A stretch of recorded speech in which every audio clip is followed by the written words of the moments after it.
आज की इस सभा को अपने आशीर्वचन से संबोधित करें।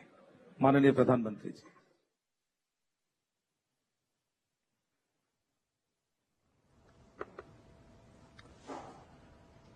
जय जगन्नाथ। उड़ीसा के राज्यपाल श्री गणेश लाल जी, मुख्यमंत्री मेरे मित्र श्रीमान नवीन पटनायक जी, कैबिनेट में मेरे सहयोगी अश्विनी वैष्णव जी, धर्मेंद्र प्रधान जी, विश्वेश्वर टूडू जी, अन्य सभी महानुभाव और पश्चिम बंगाल एवं ओडिशा के मेरे सभी भाइयों और बहनों, आज ओडिशा और पश्चिम बंगाल के लोगों को वंदे भारत ट्रेन का उपहार मिल रहा है। वंदे भारत ट्रेन आधुनिक भारत और आकांक्षी भारतीय दोनों का प्रतीक बन रही है। आज जब वंदे भारत एक स्थान से दूसरे स्थान पर यात्रा करती है, गुजरती है, तो उसमें भारत की गति दिखाई देती है और भारत की प्रगति भी दिखाई देती है। अब बंगाल और ओडिशा में वंदे भारत की ये गति और प्रगति दस्तक देने जा रही है। इससे रेल यात्रा के अनुभव भी बदलेंगे और विकास के मायने भी बदलेंगे। अब कोलकाता से दर्शन के लिए पुरी जाना हो या पुरी से किसी काम के लिए कोलकाता जाना हो, ये यात्रा केवल 6.5 घंटे की रह जाएगी। इससे समय भी बचेगा, व्यापार और कारोबार भी बढ़ेगा और युवाओं के लिए नए अवसर भी तैयार होंगे। मैं ओडिशा और पश्चिम बंगाल के लोगों को इसके लिए बहुत बहुत बधाई देता हूं। साथियों, जब भी किसी को अपने परिवार के साथ कहीं दूर यात्रा पर जाना होता है तो रेल ही उसकी सबसे पहली पसंद होती है, उसकी प्राथमिकता होती है। आज ओडिशा के रेल डेवलपमेंट के लिए और भी कई बड़े कार्य हुए हैं।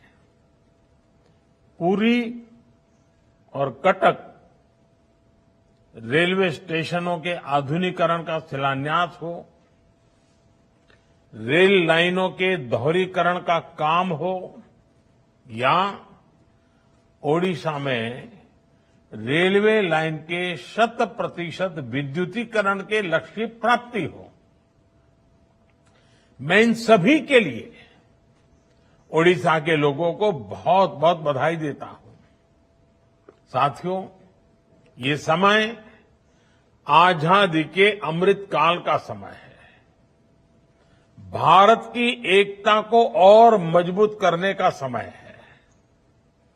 जितनी ज्यादा एकता होगी, भारत का सामूहिक सामर्थ्य उतना ही ज्यादा शिखर पर पहुंचेगा।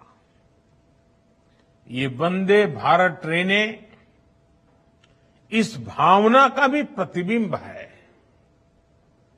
इस अमृत काल में वंदे भारत ट्रेनें विकास का इंजन भी बन रही हैं और एक भारत श्रेष्ठ भारत की भावना को भी आगे बढ़ा रही है। भारतीय रेलवे सबको जोड़ती है, एक सूत्र में पिरोती है। वंदे भारत ट्रेन भी अपनी इसी परिपाटी पर चलते हुए आगे बढ़ेगी। ये वंदे भारत बंगाल और ओडिशा के बीच, हावड़ा और पुरी के बीच जो आध्यात्मिक और सांस्कृतिक संबंध है उन्हें और मजबूत करेगी। आज देश के अलग अलग राज्यों में ऐसी ही करीब 15 वंदे भारत ट्रेनें चल रही हैं। ये आधुनिक ट्रेनें देश की अर्थव्यवस्था को भी रफ्तार दे रही हैं।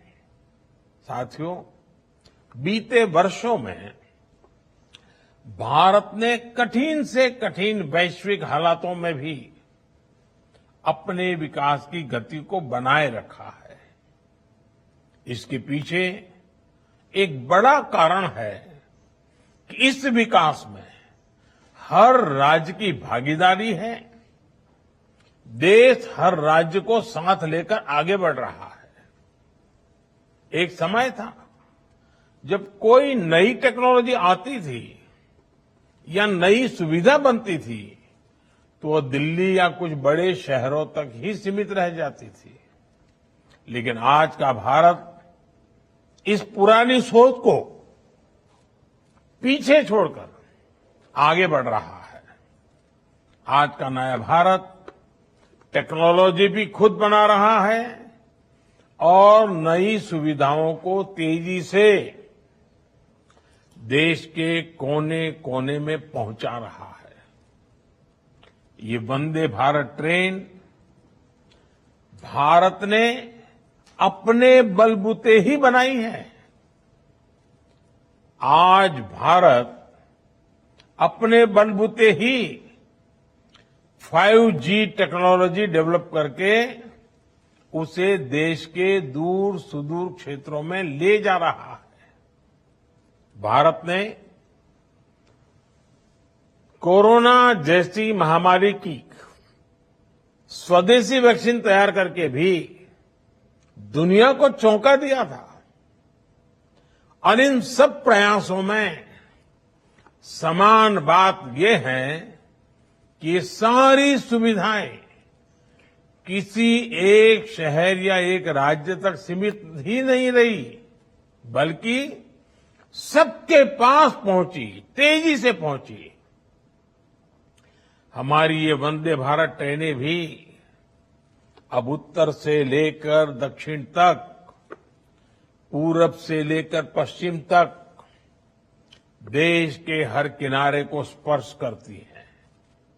भाइयों और बहनों, सबका साथ सबका विकास की इस नीति का सबसे बड़ा लाभ आज देश के उन राज्यों को हो रहा है जो विकास की दौड़ में पीछे छूट गए थे।